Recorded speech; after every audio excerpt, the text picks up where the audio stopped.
Hi friends, ഇന്ന് നമുക്കൊരു princess cut തയ്ച്ചാലോ. ആദ്യം കട്ടിങ് പാർട്ട് 1, പിന്നെ സ്റ്റിച്ചിങ് പാർട്ട് 2. ഓക്കെ, നമ്മൾ ഇന്ന് 32 ചെസ്റ്റ് ഉള്ള ഒരാളുടെ ആണ് തയ്ക്കുന്നത്. നോക്കിക്കോളൂ. ഇതിന്റെ ലെങ്ത് എന്ന് പറഞ്ഞത് 14.5 അപ്പൊ 1/2 ഇഞ്ച് കൂടെ കൂട്ടി നമ്മൾ 15 ഇഞ്ച് എടുക്കും. ഓക്കെ, 15 ഇഞ്ച് അടയാളപ്പെടുത്തി ഇവിടെയും അതുപോലെ നമ്മൾ 15 ഇഞ്ച് അടയാളപ്പെടുത്തി കൊടുക്കുകയാണ്. സ്കെയിലാകുമ്പോൾ നമുക്ക് നേരെ വെച്ച് അങ്ങ് അടയാളപ്പെടുത്താം. അതിനാണ് സ്കെയിൽ ഉപയോഗിക്കുന്നത്. എല്ലാവരും പറയും ടേപ്പ് ഉപയോഗിച്ചാൽ പോരെ എന്നൊക്കെ ചോദിക്കുന്നുണ്ട്, അതുകൊണ്ടാണ് പറഞ്ഞത്.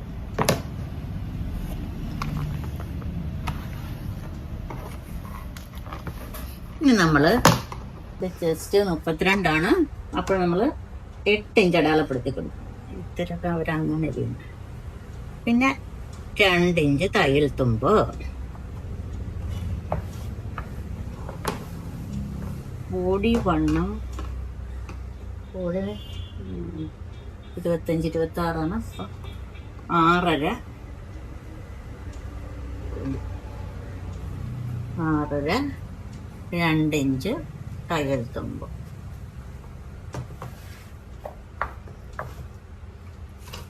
നമുക്ക്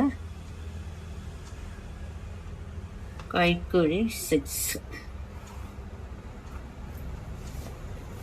ഷോൾഡർ 6.25 ഇഞ്ച്. ഒരു സ്ക്വയർ ആക്കി. ഇനി നമുക്ക് നെക്ക് ഡിസ്റ്റൻസ് ആണ് അടയാളപ്പെടുത്തേണ്ടത്. നെക്ക് ബോട്ട് നെക്കാണ് നമ്മളിവിടെ വരയ്ക്കുന്നത്.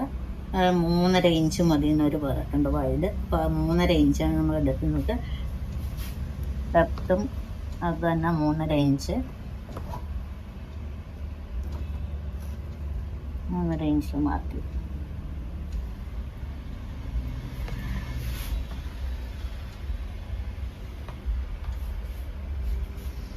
ഞാൻ ഷേപ്പ് കൊടുക്കുന്നു.